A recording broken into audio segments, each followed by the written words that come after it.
Comme révélé dans le chapitre 906, un chapeau de paille géant qui ressemble étrangement à celui de Luffy se trouve dans une chambre froide sous Marie-Joise. En effet, Don Quichotte Doflamingo avait déjà parlé d'un trésor caché sur Marie-Joise pendant l'arc Dressrosa, en disant qu'il ébranlerait le monde entier s'il était rendu public. En raison des implications dangereuses des paroles de Doflamingo, de nombreux fans pensent que le chapeau de paille géant ne serait autre que la mystérieuse arme antique Uranus, ou du moins qu'il y serait lié. À ce jour, les autres armes antiques, Poséidon et Pluton, ont été révélées comme étant respectivement une princesse sirène, Shirahoshi, et un navire de guerre. Devenu un antagoniste de légende, Marshall D. Teach, plus connu sous le nom de Barbe Noire, est célèbre dans l'univers de One Piece, non seulement pour avoir pris la place de Barbe Blanche parmi les 4 empereurs, mais surtout pour être le premier à avoir utilisé le pouvoir de 2 fruits du démon, ce qui est normalement considéré comme impossible dans ce monde. Une théorie populaire à cette énigme, intitulée « Théorie de Cerbère », postule que Barbe Noire avait déjà mangé un fruit du démon avant de manger le Yami Yami no Mi. Il aurait plus particulièrement mangé un fruit de type Zoan mythique, que certains appellent déjà le Inu Inu no Mi. Ainsi, la théorie voudrait qu'en raison de la nature du Cerbère mythique, possédant 3 têtes dotées d'une pensée indépendante, cela permettrait à Teach d'utiliser plus d'un fruit du démon.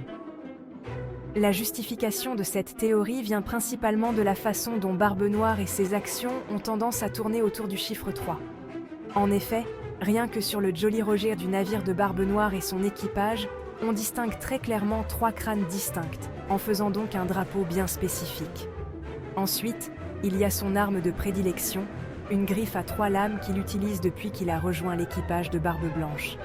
De plus, c'est bien Teach qui est à l'origine des fameuses 3 cicatrices de Shanks le Roux sur l'œil gauche, bien qu'on ne sache pas exactement si ces dernières sont dues à l'arme de Barbe Noire, ou si elles sont le résultat de son hypothétique forme Zoan.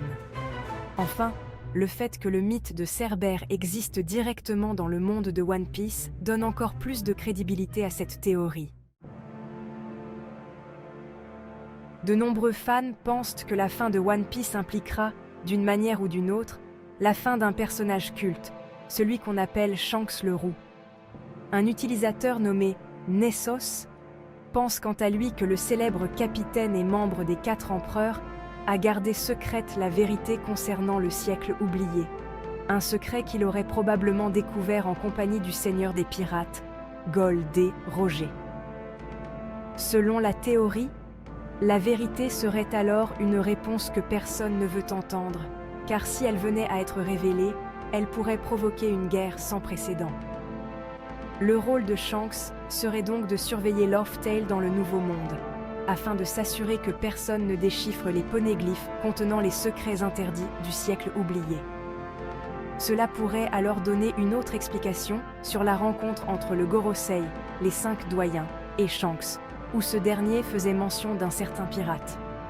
Alors qu'on pensait que la référence était pour Barbe Noire, Nessos pense que le pirate en question n'est autre que Luffy, et que Shanks devra alors fatidiquement s'y confronter à la minute où Luffy découvrira la vérité. Les fans ont souvent spéculé sur le nombre de membres que les pirates du chapeau de paille auront à la fin de One Piece, mais existe-t-il un moyen de déterminer exactement qui rejoindra Luffy et son équipage ? Sur Reddit, l'utilisateur Panino87 a mis en lumière une théorie, qui aurait été commentée par Eiichiro Oda en personne. Dans une rubrique de questions-réponses apparue dans le SBS volume 59, un fan écrivait pour Oda « J'ai remarqué une chose étonnante, c'est que si vous regardez les utilisateurs de fruits du démon des Mugiwara en chiffres, on retrouve les chiffres de 1 à 10. Le fan en question parle ici de la façon dont les noms japonais des fruits du démon utilisés par les pirates du chapeau de paille vont de 1 à 10. Par exemple, le nom japonais du fruit du démon de Luffy, Gomu Gomu no Mi, est 5 Go et 6 Mu.